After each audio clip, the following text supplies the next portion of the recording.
What's up? Welcome to the Tedeschi Trucks Podcast. This is episode number 60, and I am Adam Choit.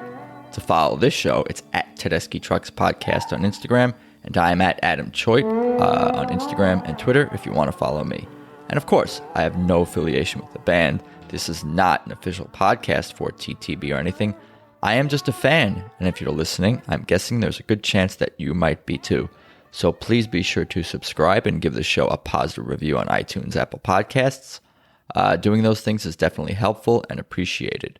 So, today's guest is another Tedeschi Trucks band fan, a fan who loves the band, Tennessee's own James Curran.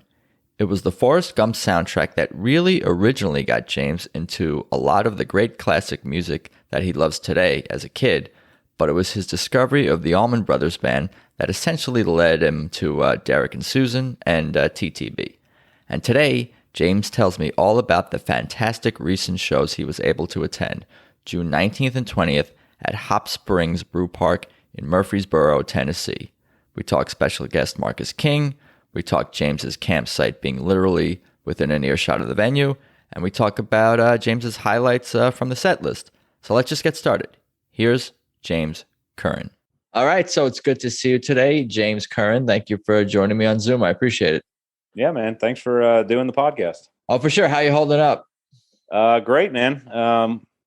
We had a fun weekend and just kind of we got some rest too. So we did the two shows, but also took it easy. So cool. Tell me a little bit about, before we get into the shows. Tell me a little bit about your background, maybe where you grew up, maybe a little about your family and stuff like that, and your music, kind of you grew up listening to. We'll kind of touch on it. We don't have to dive necessarily too deep into it, but just to tell people a little bit about yourself.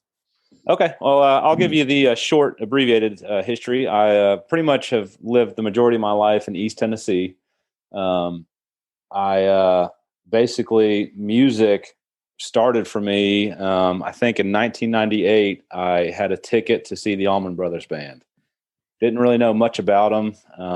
I was, I think, a sophomore in high school maybe, and all of my friends were going. So we just went together, and something about that improv and, them all just riffing off each other and just, I don't know, man, something got me. A bug bit me for sure. So this was in high school, you said? Yeah, sophomore in high school. The bug bit me, and I pretty much have been a fan of all kinds of different jam, improv type musicians since then. So, but before then, you were kind of like not a hardcore music fan. You were just kind of hanging out with your friends, and they're like, "Let's go here," and then you kind of went, and then you became hardcore. Yeah, it was.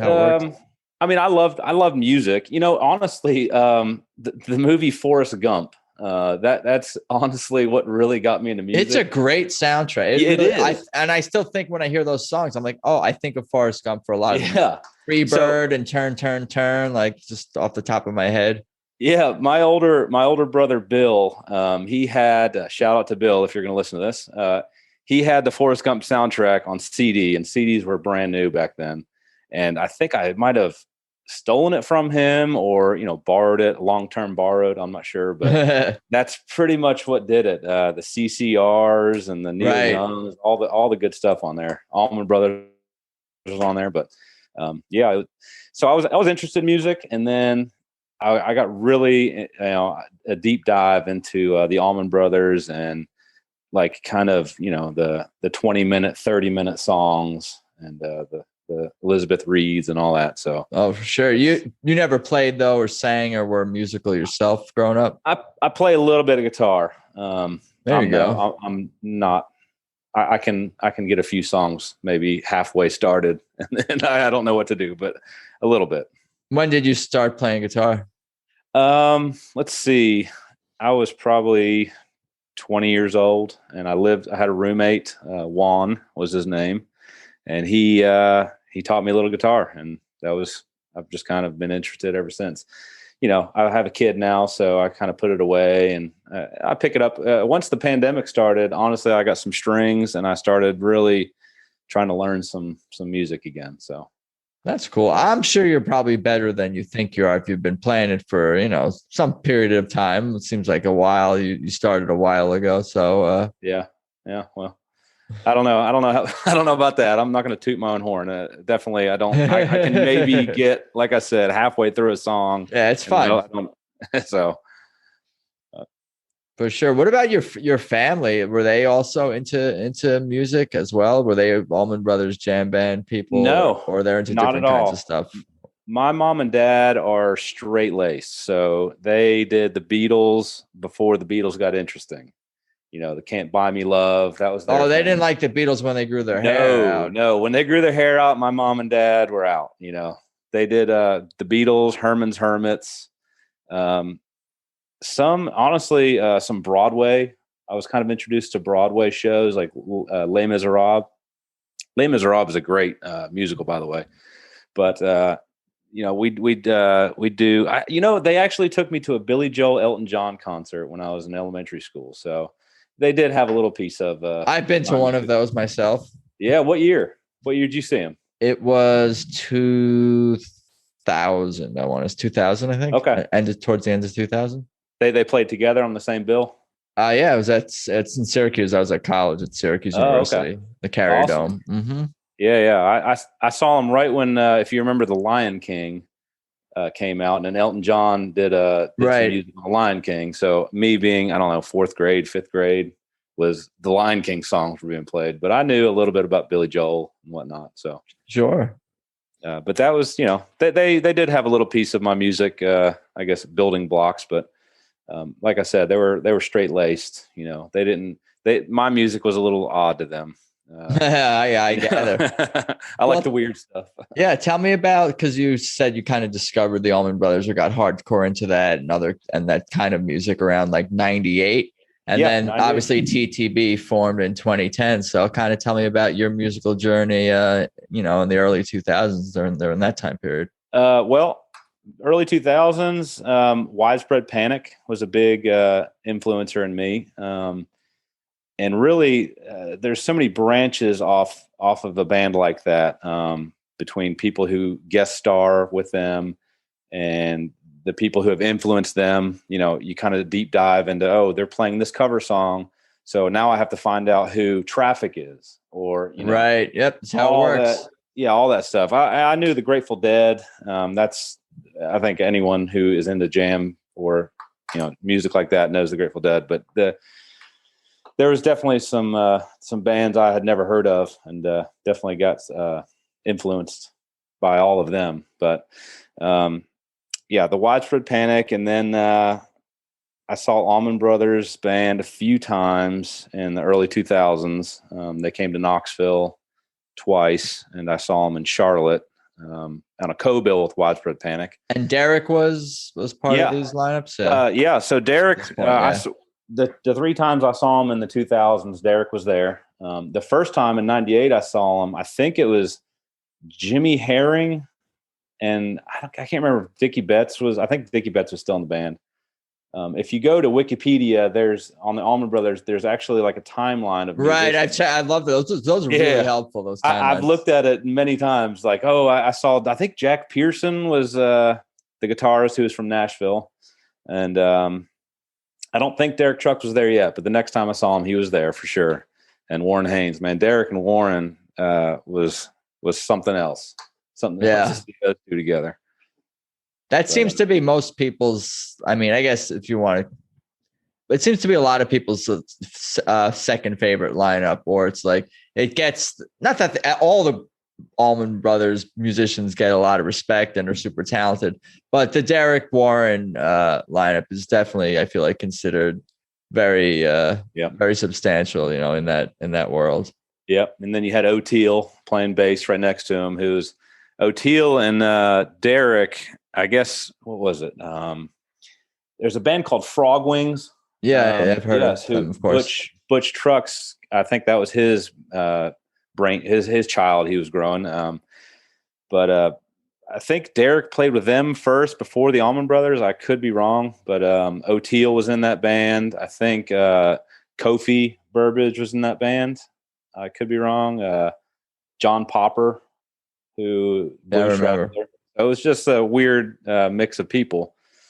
But I don't know where I was going with that. But yeah. Just tell me about your Derek origin story. Yeah. For sure. What about did Derek like jump out at you like Oh when yeah. you first saw him? Like, Oh yeah. I mean, how could it not? I mean, that the slide guitar, just it sounds, it is something you've never heard before. Never heard it played like that, and it's almost like I've heard many people explain it as kind of like a soulful uh, singer. You know, right, it's like vocal quality, and that's how he learned from listening to yeah, Aretha Franklin, Mahalia Jackson, and soul singers it's and R&B exactly singers, gospel singers. So it's almost like a voice in its own. You know, it's kind of transcends the guitar into this voice that's, you know, it's kind of speaks in a way. So, Right. but yeah, And no one does it like him. We're gonna get into this no. more, I'm sure, throughout this conversation. Yeah. For sure. Tell me more about like the Allman Brothers. Like, were you like really, really part of the scene, online, offline, in part of the community? Because there is a fairly a big community from what I gather, and I sort of exist on the outskirts of it, I suppose. But like, were Yeah. you really ingrained in that world during those times, especially? Not really online with the Allman Brothers. They had a Hitting the Note. I think was their webpage, and I would definitely go on the I don't know what you call it, the message board. Sure. And I would definitely look into things, but I didn't really. I might have had 100 comments over my lifetime. People were up in the thousands and whatever. But right, you were active, but there were many, many more people who were more active, more involved, and that's what I'm finding out about Tedeschi Trucks Band. Like, I thought, like, oh, I'm a crazy fan. Like, that's kind of what I think about myself. And then when I talk to some other people and see how much they post about the band and love the band, and it's all good, but it's like, oh, maybe and people traveling to see shows and seeing hundreds and hundreds of shows, like. That might even be too much for me. I mean, maybe not. Maybe someday. I mean, I kind of want to do that, but like, yeah, I guess people are really, really passionate and just want to see as much as they can. Yeah, I mean, if I had the means, I definitely would. I mean, if I have a winning lottery ticket in my hand tomorrow, I think me and my wife has the same love that I do for that band, and that's awesome. I think we'd be getting an RV and then checking out the tour. Yeah, tell me about the chronology of like how you became. Were you a TTB fan from the beginning? Were you did you remember Soul Stew and kind of like some of the other, the Crossroads was a big moment for TTB, and fans kind of got into them. Then what had it go for you? Well, I remember Soul Stew in my memory was that I thought it might be like a 1 or 2 off thing, or just a short term thing. And then I think it was 2011 was our first show with Tedeschi Trucks Band. It was at a place called Center Stage in Atlanta, tiny little place, real intimate too. It was almost kind of a round. I remember the round auditorium, whatever it was. But it was 2011, and I think it was right before their album came out. But I had known about their recordings, and I guess I don't know if it was Hitting the Note or how I got involved in knowing about that, but I knew they were recording and planning a tour, and they were starting a band. And so my wife, I think we went to a Tedeschi Trucks, a Susan Tedeschi played in Knoxville at a free concert called Sundown in the City. This was probably 2008. And we went to that, and she loved it. But yeah, as soon as we saw them together in 2011, it was hook, line, and sinker. We were at least once or twice a tour. We were trying to see them. So. Yeah, I believe it, because you were already into the Allman Brothers, already into Derek, and then you guys both saw Susan, and your wife loved Susan. I'm guessing you loved her the same amount, if not more, or whatever. Similar. Yeah. And then the band formed, so it was like natural for you guys to just be like, oh, we're into this now. Yeah, for sure. And I guess at the 2011 the Allman Brothers were still going. What was their last year? Was it 2013? 14, I think 14, it was. okay. So they were still going, and this was just kind of like a little side thing, side hustle, side project. And then once the Allman Brothers stopped, we kind of knew, well, this is what they're doing. I mean, this is full steam ahead on this band. So, yeah, it was, we were along for the ride. And that was 2011. So you said 1 or 2 shows a year kind of thing? We tried. Yeah. Yeah. I think that my wife was doing the math on shows, at the Murfreesboro concert. And I think we've only seen, 17 shows. That's like kind of like where I am. I'm in the 15 to 20, 1 or 2 range, but now 1 or 2, if I can, has become sort of like 3 or 4, depending on, West Coast gets the shorter end of the stick, but yeah, they do. But I mean, you make it work. And obviously last year there was that set me back a little bit, but 1 or 2, I'll take 1 or 2 a year, whatever I can, I can't, like I said, with work and, the kid, life. It's tough. But yeah, the only years now we've missed is 2013 when we had our child, and then 2020, which they didn't tour. So I think we'll probably be back on the every year thing. So yeah, we'll get into the recent shows, 2 shows you went to in a minute. But what about the other shows? Does anything jump out at you as far as like those shows? I mean, they're all kind of a blur at this point, and just remember how it's more about how they made you feel than like specific moments, like when you walk out or whatnot. I'll let you answer. Yeah. It's kind of like that old adage, it's like you're chasing that first high, so the first time you hear them, it's such an amazing sound that you're always looking for that next kick. Really, it is kind of an addiction, really. Right. So we're always looking for that next show, and it's the first one. It's hard to beat it. It's hard to beat that first show. These 2 shows we saw this weekend, I guess, I don't know if it was because of the pandemic and taking time off and being around people for the first time in so long, that this kind of rivals that first show. Yeah, because it's emotional. It's emotional for me to just listen to the recordings of some of the shows that have come out from 2021. Yeah, for sure. I can only imagine. Yeah, it was. As far as other shows, I've seen them in theaters, I've seen them outdoors, I've seen them in small places, and I don't know. The theater shows a little more intimate. They'll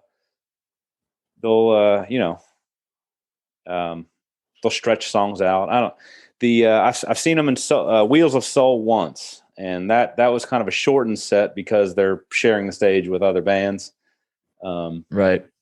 So, which was still great. But man, we're going for the Tedeschi Trucks band. So. Yeah, right. I'm kind of that way too. Like I enjoy the other artists and I get into these other artists, start following them and getting into their music too. But part of me is like always wants 2 sets and no opening bands and I don't even want guests half the time or like it's not necessary for me for Tedeschi Trucks band to have guests. That means less. That means like 1 less Derek solo or something like that. Means that means less of them. There's already 12 of them.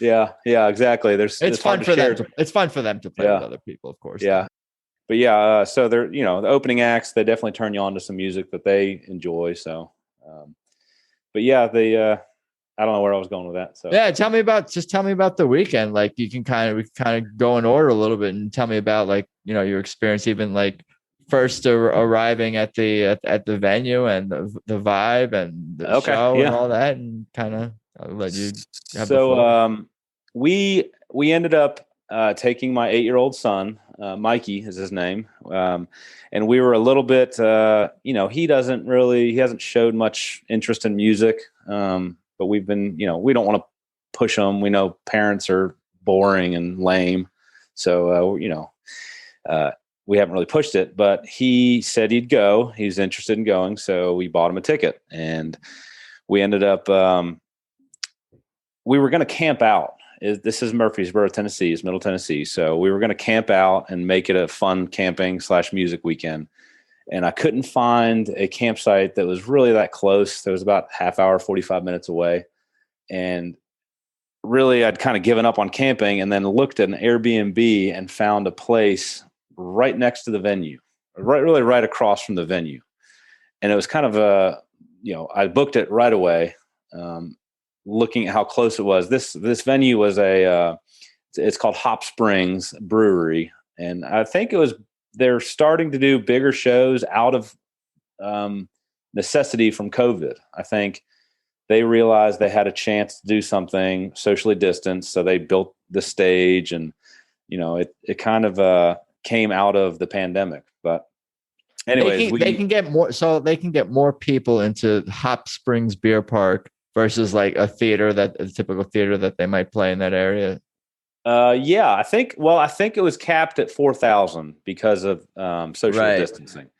Now they did plan this tour like right before everything kind of got opened back up, or somewhat opened up to the vaccinated. So they're still sticking with the pods and whatnot. I think it's 4 tickets per pod. We had general admission tickets in the back, which really wasn't that much further back than any of the pods. And the sound was great. But going back to the Airbnb real quick. So, we found this, it was like a glamping. If you know what that is, I do. I live in LA. We definitely know what glamping is. They probably invented it here. Yeah, it was like glamour camping. We had a bed and we had a roof over our head, but it was a hut. It was on this piece of land, and we pull in to this piece of land, and the hut, you could just about see the stage from where we were. And right when we pull in, it was about 4:00 p.m. on Saturday, we started hearing guitar and drums from our campsite. And we heard the sound check as we pull in and start unpacking. So we kind of got a mini show before the show. That's awesome. That's so exciting. I would be so excited. Like I would be like, I don't want to unpack right now. I want to go outside and get closer. Yeah, we could hear it, man. It was great. So we got a few songs before the shows even started. So what did you hear? Do you remember?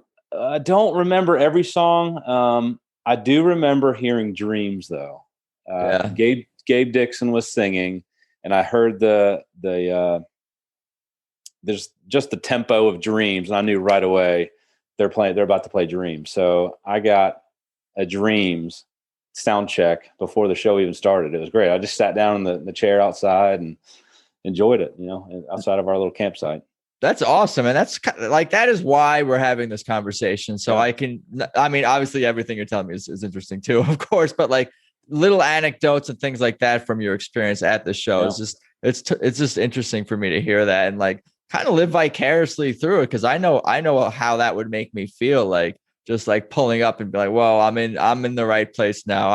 We're here, we arrived. This is actually happening. And on top of that, we're getting like a little, like you said, a free little show. And they're playing Dreams, which is like, special probably on a whole nother level for you, especially. Sure. Yep. Any Allman Brothers song they cover is special, in a way. They're keeping that legacy alive because the Allman Brothers are no longer. So they're the next, them and I guess Government Mule kind of does a little bit, and little bands do whatnot, but they're the living, link to that band. So right, because who else, like other bands and artists, they may cover Dreams or cover Allman Brothers song. Every bar I walk into there's a band playing One Way Out or something like that. But who can do it the way TTB does, which is like a very not that it's exactly or close to how the Allman Brothers, but it has that sort of like energy, and they really capture the spirit of the Allman Brothers, in my opinion, at least. Yeah. Well, you have Derek Trucks, who is basically a student of Dwayne Allman. Right. He never met him, but basically he's, he is reincarnated was the word that Greg used, I think. So we're allowed to say that. Yeah, he's got it in him, man. That's for sure. Yeah, tell me about the show when you kind of walked through the gates. We got to the show. We kind of sat in the field for a little bit in the parking lot, and then we all took our camping chairs into the venue. Unfortunately, we didn't eat beforehand, so they had food trucks on the property, and there was half an hour before the show started, and every food truck had about I'd say an hour long line. Oh man, and, that was we should have planned ahead, but I have an 8-year-old kid in the venue that needs to eat, and I'm going to wait in line. So I heard the songs, but I wasn't in my seat for the first, I don't know, 4 or 5 songs. it happens. You got to be dad first. I had to get some food. That too, for everyone. So, but we, the conversations in the food line about, I met a guy from Pittsburgh and his 17-year-old son, and they were on their way down to Florida for a vacation and decided to stop and do a show. So it's just the interesting stories you hear in a concert from people who love the same music you love. It's just, it is a family. Yeah, it's a community, and like that's something that I'm learning on a deeper and deeper level as I meet more and more people in the TTB community who are crazier fans than me, even. Yeah. For sure. But eventually, you got to your seat and were able to enjoy the show. Yeah. Sat down, had some chicken boxes. I don't know the place we got it from, but it was delicious chicken. Anyways, so yeah, I finally sat down and got to enjoy a few songs in the first set, and Just As Strange, Don't Drift Away, It's So Heavy, Why Does Love Got to Be So Sad? You missed some of those. Yeah, so talking about the show to my wife beforehand, I said I definitely want to hear anything off the Layla album. I love the Layla album, or the stuff they do of Derek and the Dominoes, and I could hear Why Does Love Got to Be So Bad or So Sad. I could hear it in the food truck line, and just trying to hear as much as I could. So I kind of missed that one, but could hear it still. And then definitely sat down. I think it was Get What You Deserve. Sat down to hear that, and then definitely got the Midnight in Harlem. That's always a special treat. It's like a showstopper. Yep. It's funny because like sometimes it can be like almost like too emotional to listen to the song like every day. I don't know if I could listen to Midnight in Harlem like every day, yeah. But whenever you're at a show and they break into it, it takes you to a whole nother like world and space and all. Yeah, it's really a pitch perfect moment from the band. It is a good one. Definitely when they stretch it out too, everything gets real quiet when Derek's about to play his. Yeah, those are special moments. Man. It's real cool. It's their signature song, I guess. I mean, we've kind of discussed with some other fans. So as far as the band and how they sounded, I think what was there? Maybe 6 of them. Let's see. You had the bass, 2 guitars, drums, keyboard, Mike. 5 of them. 5. Like Mike Madison, the singer. Yeah, Mike Madison too. Yeah. So there's 6 of them. And you definitely can hear occasionally in songs where it'd be heavy horns. You can hear a little bit of a lag. When they played what was it? Don't Let Me Slide. I was like, where's my horn solo? I did say that. So there's a little bit of a lag, but they're kind of Gabe Dixon is filling in with the keys or organ a little bit where the horns would be. And I think Derek's doing a little something extra now and again. He's definitely has more area to fill now that there's not as much action going on. And I feel like it's more.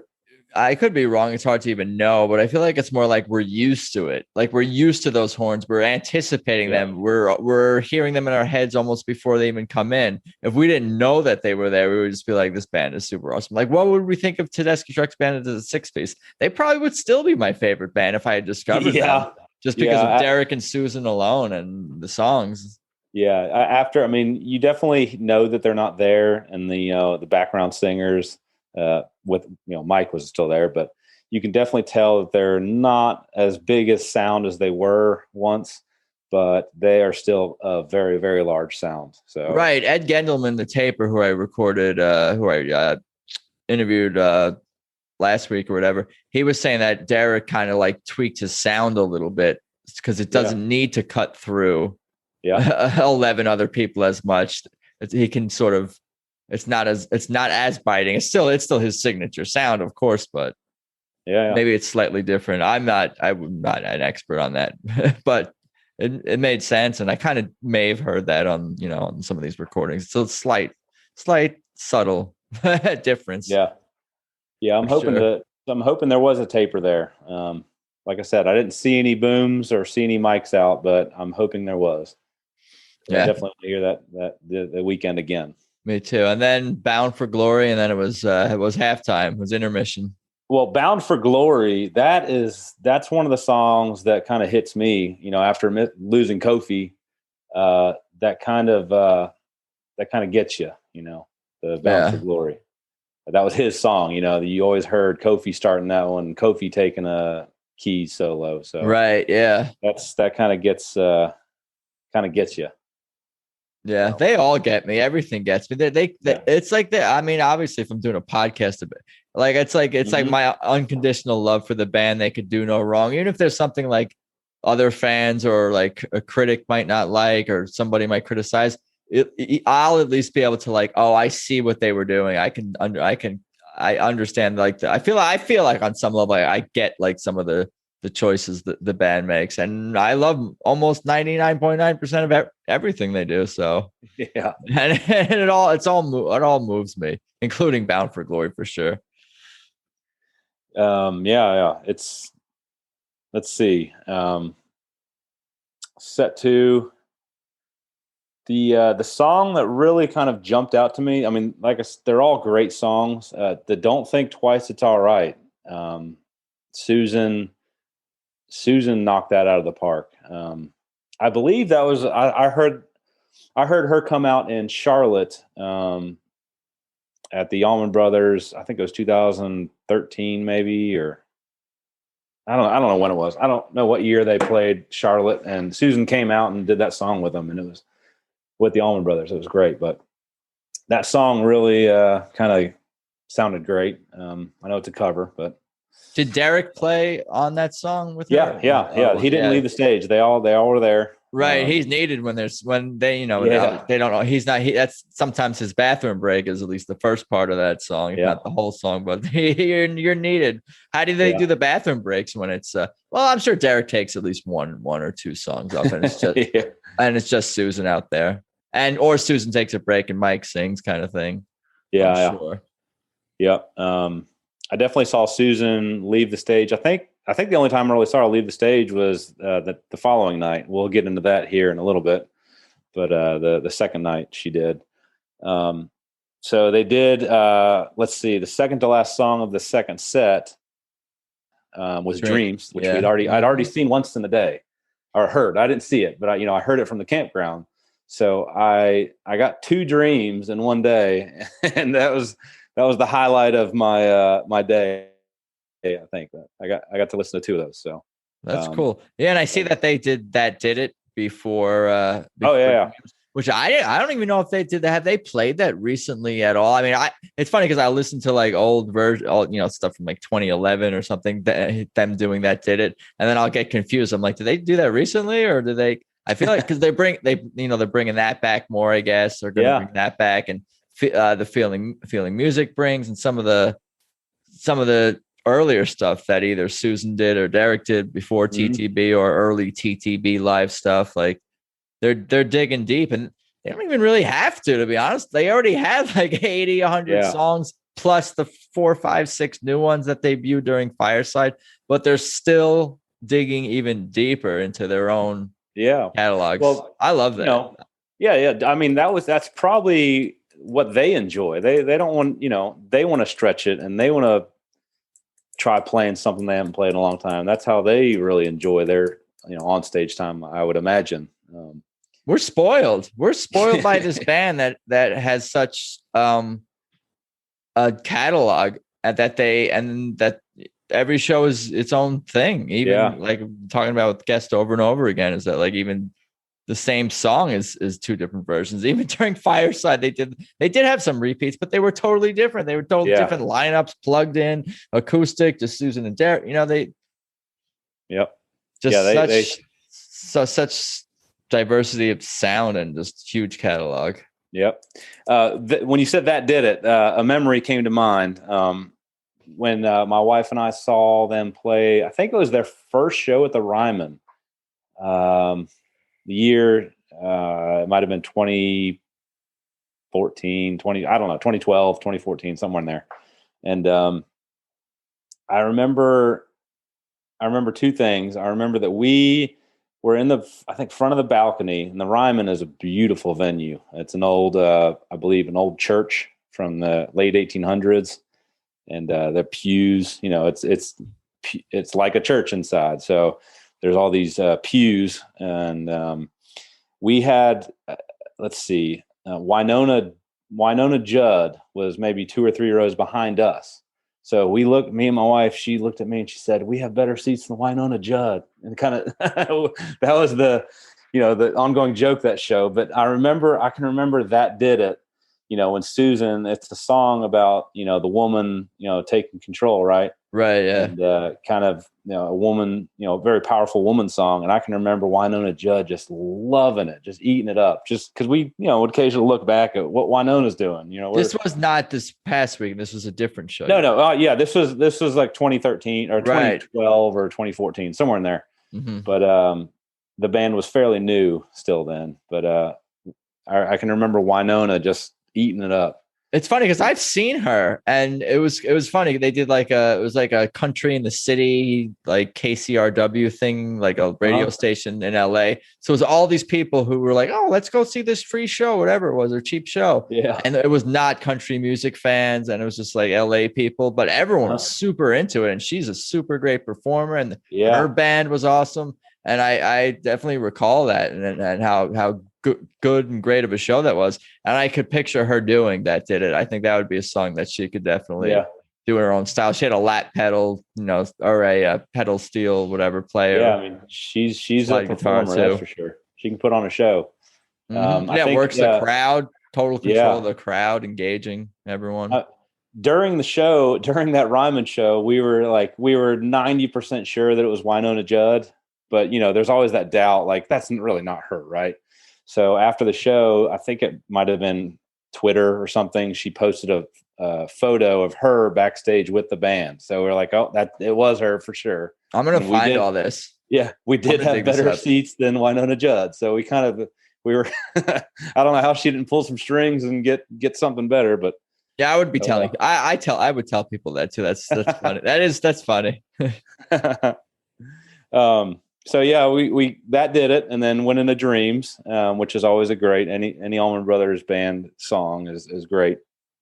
Which then I think the set, it says it ended with The Storm, right? And Whipping Post. The Storm into the Whipping Post, and you could hear it. When it definitely any fan of the Allman Brothers can hear that bass line when it starts. It's like haunting anytime they go into that. Yeah. So even when Susan sings it, just like that echoey sound that I guess they add, it's just like something about that is just like takes you to this other world. Yeah, it's like almost like I don't know. I don't know much about microphones or like singing, amplified singing, but there's like an echo, I guess, that during the Whipping Post when she's singing, "Oh, if sometimes it feels," right, exactly. There's like you said, it's ghostly in a way. You get goosebumps like every time, time. Like I don't get goosebumps from. I mean, I do from other music, but like consistently from this band, like far more than really any other kind of music, and especially during those types of moments that are haunting and sound haunting in a cool way. Yeah, they definitely they can bring it out of you, that's for sure. All the feels, pretty much. How was the crowd for the first crowd show? Saturday night was huge. This was the first Saturday night. This was the Saturday night. The 19th was the Saturday. Yeah. I believe it sold out. I heard the next day that it was sold out, and you could tell from the drink lines, the beer lines, food truck lines. Yeah, all the food truck lines. Obviously, you could tell it was packed. The second show Sunday night was a lot more calm. It was Sunday vibes. Yeah, for sure. I mean, there wasn't as many people I mean, people have to go to work Monday and whatnot. I took Did Monday the show off. start earlier on Sunday? I don't remember what time it started on Saturday, but I remember looking at my watch and it was like 7:40. I want to say on Sunday. Yeah, not particularly early. Yeah, so they started, and they actually played later than I thought. This is just a rural country road, so there's houses that are within earshot of this venue. I mean, like I said, we were staying at someone's property, and there was, a house every 200 yards or so. So there's some people in this community that really weren't too fond of, I'm sure, the concerts they're hosting there. If TTB was coming, I was going to say, if TTB was coming to my neighborhood, I would go door to door to get some sort of official signatures and to lift, curfew if there is one. Yeah, just let them play. Yeah, bring out like a Woodstock. I'll just make a donation to their favorite charity. So I don't know. Yeah. What were you going to say though? Yeah, no, just imagining, just some of the people probably weren't too fond of it. Like you said, I could hear it from the Airbnb, and the people that hosted the Airbnb, they loved it. They said we can sit out here by our little campfire and listen to free music. So they were, they had the right attitude. But I'd imagine some people you can't win them over. So yeah, but that is what it is. So night two, let's see. Sweet Inspiration, Duelic Word, High and Mighty. Yeah, I'm bringing up the set list here. So definitely started out with a bang. Sweet Inspiration. That's Derek Trucks Band played that song a lot. It's not their song, but yeah, they that was definitely one of their songs they played. Do I Look Worried? Got to Keep on Growing. They went High and Mighty, and then which is what off their, I think their latest album, right? No, it was. I think it was just a single they released, or bonus. Was it either a single or a bonus track? I forget what it was. But I like that too for sure. Yeah. I love that. That Susan echoey reverby thing that they do on the chorus. That riff is just super duper catchy. Yeah. So awesome. Fourth, Keep on Growing, and my son. So my 8-year-old son, he is. After the first show, he really had a blast. He really loved it, and it was such a great thing to have my kid, who was that his first show, you said? Yeah, his first ever concert. Wow. So he's got a story to tell when he grows up. He got to see one of the good ones. But he really took to it, and it was just, I had a little anxiety about, was he going to like it? It was, an 8-year-old can either make or break your night, right? Because you're there 3 hours. Yeah, they could make the night great, or they can make it another way. And so he really did like it, and Derek, right after High and Mighty, they got quiet, and then I could hear the note. I don't know what chord it is, but whatever key it was, I know. I looked at him. I said, "They're about to play Keep on Growing. All right, just keep that in mind." So I called it, and they started playing it, and my son was kind of amazed that I did that. So it was like a little magic trick that I did. Yeah, we all can do that. Yeah. You hear the note, and you're like, "Oh, well, I'm guessing this is coming." So you call it, but he liked that. I think he expects me to do it every time now, which is not going to work. I'm not going to be able to call every song. But yeah, they got to Keep on Growing, which, like I said, any Derek and the Dominoes song, they really just kill it, man. That was on their what live? They did a live the Layla album at Locken. Not just that, but it was on one of their live. Oh, the Live at the Fox. Yeah, Live at the Fox. Yeah. So I don't know if it was a bonus track or if it was on the actual. I think it was just on there. Yeah. Yeah, it was on there. Okay, so yeah, that was a killer song. Like I said. It's rock. So catchy. Let's see. Let's see. I'm skipping around here. Go for it. So Looking for Answers, Shame, and then somebody Pick Up My Pieces, which is not their song, but me and my wife both kind of heard it before. We knew of it, but didn't know who did it. And we didn't have any internet connection at this venue. There were so many people there. It just wasn't worth trying to look it up. So when we got home or got back to the Airbnb, we looked it up and it was a Willie Nelson cover. So it was a nice tune.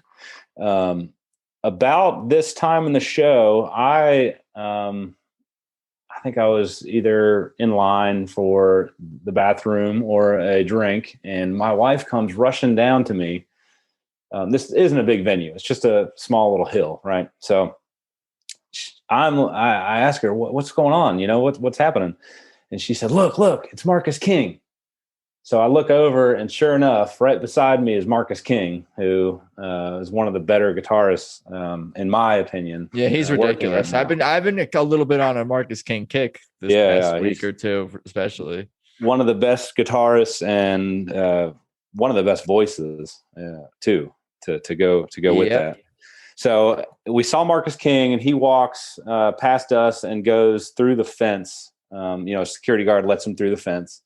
So I look at her and I'm saying, well, hopefully he's coming out and he's not just here to see the show. So he's going to hopefully come out later in either the set or the second set. And so hopefully, I think I was hoping for a Elizabeth Reed. I knew that he can handle the. I got spoiler alerts in front of me, assuming this is accurate. So I call that's something I was hoping for. Once I saw him, I said, well, now I know they have the manpower to get through an Elizabeth Reed, because that takes really two guitars. Susan could do it, but that's, more of I don't know. It requires a little bit more virtuosity or whatever the case may be. So they I guess they pull that trick out when they have another guitarist like that. So yeah, I won't.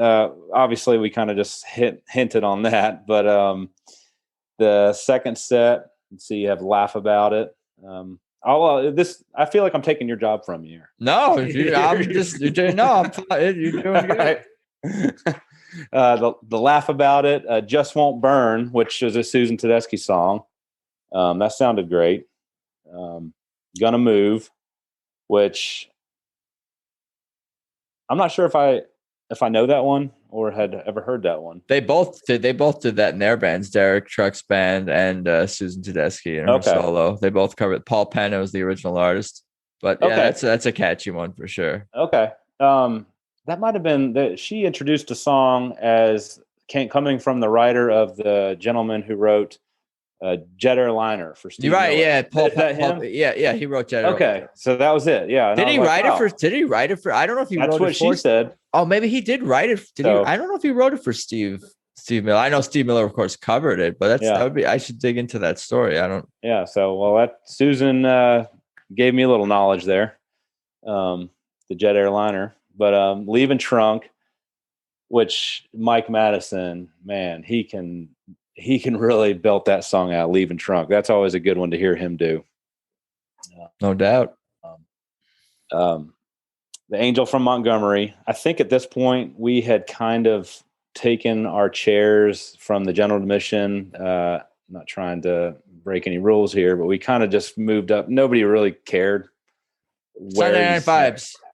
Yeah, so we just kind of took our chairs up to the front, to the side, and we're like, no one really cares. We're just going to sit here. Don't ask for permission, ask for forgiveness. Is what I've learned and been told. Yeah, so we got An Angel from Montgomery into Sugary, which is always great. The crowd really, anytime Angel from Montgomery, the crowd goes wild, but into Sugary, you hear the Grateful Dead cover, and it's all the Grateful Dead fans going crazy. It's like you always do hear a bunch of woos and yells when they go into Sugary. It's that TTB's fan base is still, I guess, like 20%, 30%. I can't really put a number on it, but it's like a high percentage, like huge Grateful Dead fans. Oh yeah. Well, like we talked earlier, the Grateful Dead and the Allman Brothers. I don't even know if we did talk about this earlier. My conversations from this weekend from people at the show, I'm kind of already mixing them with you. So, the Grateful Dead and Allman Brothers kind of went hand in hand for a little while. And then unfortunately, Dwayne passed away. So they the Grateful Dead went, further in the direction of jam. But going back to the show, the Sugary, Angel from Montgomery, and then you see Susan introduces a gentleman by the name of Marcus King out on stage. And then you can hear just in the tuning of the guitars that it's going to be Elizabeth Reed. Yeah. So we know we're in for a treat here. And boy, was it ever, man. Derek let Marcus King take the first solo. And it was unbelievable. Like I said, I really hope there was a taper there because I definitely want to hear that one. Yeah, I have a feeling I haven't really had a chance to dig in as much as I'd like to on some of the recent shows that have started to come out, even if just watching videos people post in the Facebook groups. So I have a feeling we'll see a couple of, if they're not already up posted by people, like a couple of little snippet videos.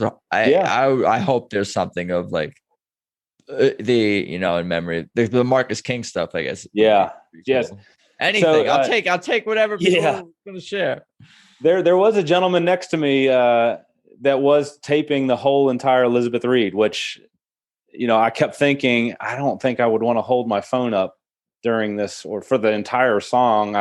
Good for him. He's doing it to, kind of document this. Better post that.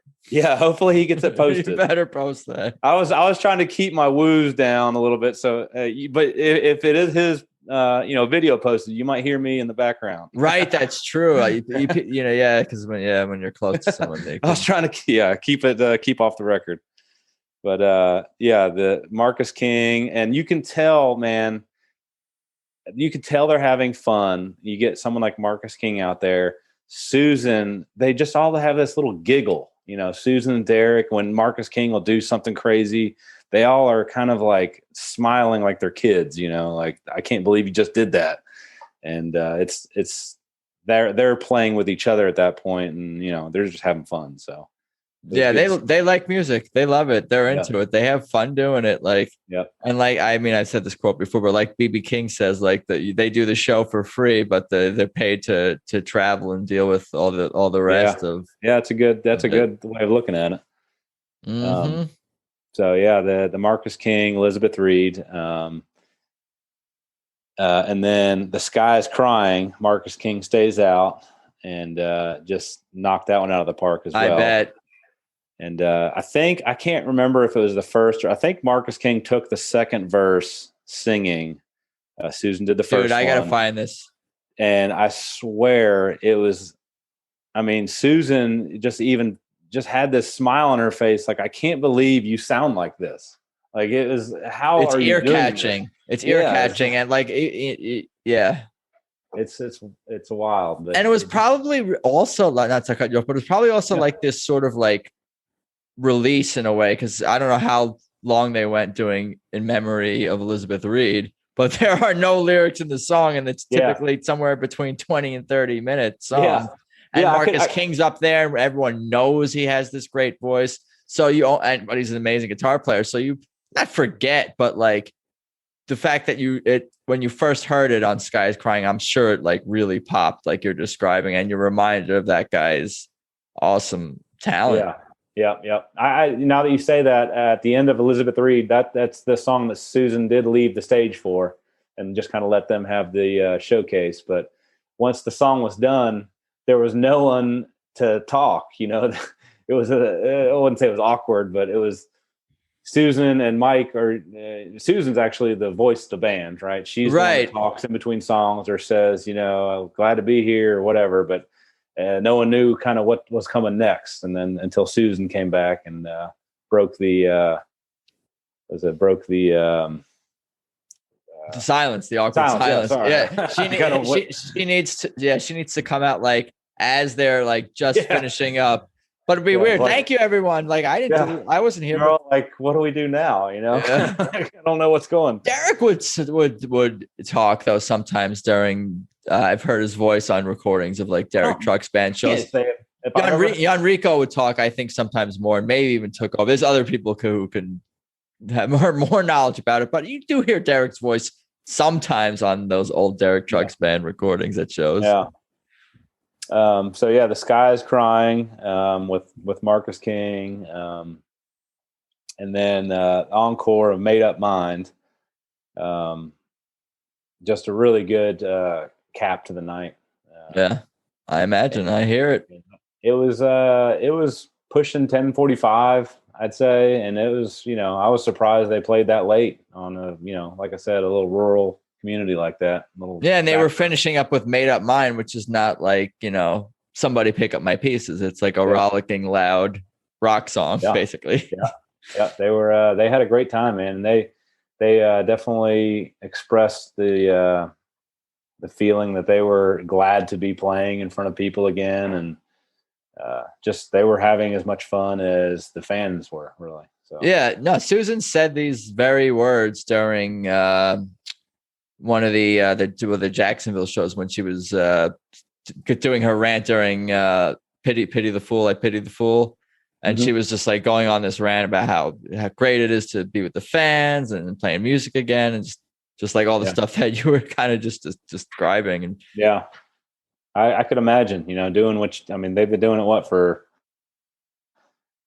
20, 30 years now. Yeah, I mean, Derek since the early 90s, like basically, and Susan basically the same, really. She's been singing in church and whatever, like been professional for, they've been at it for decades. Yeah. So 40 years, for like 30, 40 years. Yep.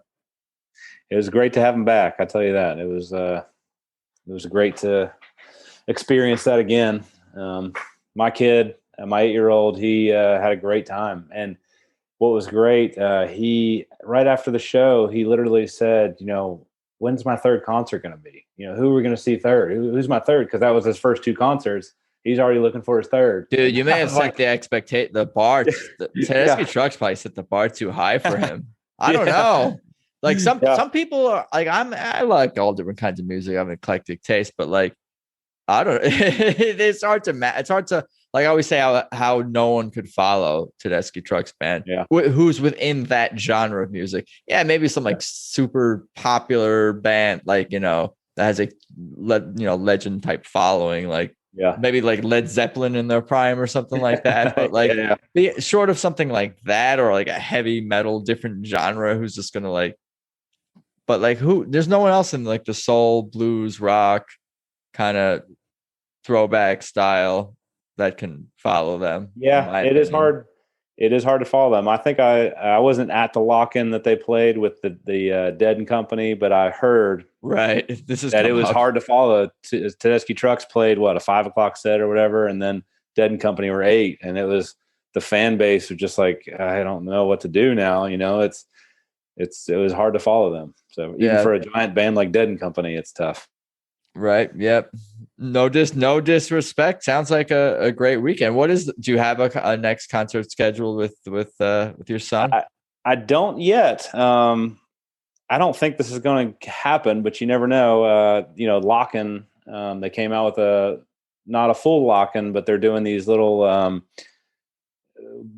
back-to-back weekends, I believe, of like so many bands this weekend. And Susan Tedeschi is playing with I think, was it the Marcus King band, the Gabe Dixon band, and man, my mind is a little. These are shows that are upcoming in. Yeah, they're in August. Sorry, I didn't. But they're not Tedeschi Trucks Band shows. They're just individuals from Tedeschi Trucks Band will be playing them. Oh, okay.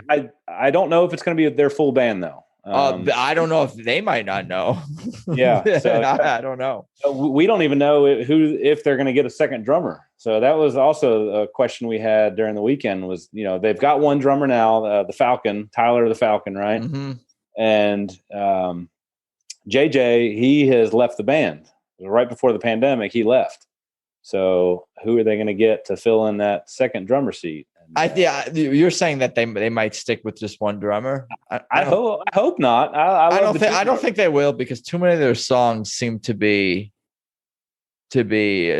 not required 2 drummers, but like almost required. You kind of like. I just think of like the Let Me Get By intros and like the drum duets and all the Allman Brothers covers. Like I think they're gonna have two drummers. It, I think it'll Derek be wants that it'll be anyway. interesting to see who they get. I know Dwayne Trucks, Derek's little brother, plays with Widespread Panic, so Mm-hmm. he's got a full ride right now, and he's not free. So um, who knows who he'll get? But I put full trust and faith in Derek and the band yeah, to make a good decision with yeah, that. They know what they're doing. They don't need me to suggest names on a Facebook thread for them. yeah. Yeah, anyone they've gotten to replace, you when that band member leaves, you're like, I don't know how they're going to do it. I don't know how, but everyone they've gotten recently, you got Gabe Dixon and Brandon Boone, who are just phenomenal. I mean, Yeah, I no, they can't fit imagine in. it without them now. So they definitely know they have a few ins in the music community, so people want to play with them. So Yeah, I love how Gabe was singing Dreams for sure. yeah, Like I talked about that last week, how captivating that was. Cool. Well, we covered it all. I think we covered the shows, the set list, a little bit about your musical history. Have you ever had the chance to meet Derek or Susan or anyone in the band at the shows over the yeah. years? I think after a Ryman show, there's like a little alleyway that fans can go to, and I think one time, I don't like, I don't like the crowding of people, and like being the nerd fan who just wants, they just want to get on their bus and do whatever they're going to do. But I think I ran into Derek. I might have shaken his hand. O'Teal, I have a picture of him when he was in the band. I also met him at Disney World, an odd story. Um, we were taking our son to Disney World when he was 5 years old, and my wife elbowed me and said, "Dude, there's O'Teal." So I look, and That's random. O'Teal is taking his son to Disney World for the first time as me taking our son. So we got a picture of O'Teal at Disney World. And then she has a picture with Susan Tedeschi. She met Susan Tedeschi and wrapped around her arm around her, and just very, kind person. Yeah, they're amazing, and I've never heard, like I keep saying, how I've never heard any fan say a single bad thing about them, and really the complete opposite. How gracious and how open they are, as Derek and especially Susan like are with the fans, and they come across as like genuinely happy to interact with the fans. Yeah. And like I can't imagine that they are that way all the time. I mean, sometimes you have a bad moment or whatever, and you don't want to deal with people. Yeah, everyone has a bad day, right? But I haven't heard anyone say, "Oh, Susan seemed upset about something and I didn't want to bother her." There's never been anything like that. It's always like, "Oh, I saw Susan in the street and I said hello. She waved back. She gave me a hug." People come on this podcast. They're telling me stories about how Susan and Derek's music has had such a big effect on their lives, and telling like I went through such and such hardship and you helped me through, and then everyone's crying. Like this is like a regular thing with this band. Like. Oh man. Yeah. We're in deep, all of us. They're great people. So are you planning on going to any shows? Or I know you said you're in the West Coast. So. I will be at the Beacon Theater for those shows. Okay. Apparently this is happening. As of now, the last three of the run, I will be. Okay. When do tickets go on sale? They are on sale. You better get with it, my friend. That's during the school year, so it's tough. Yeah, that's true.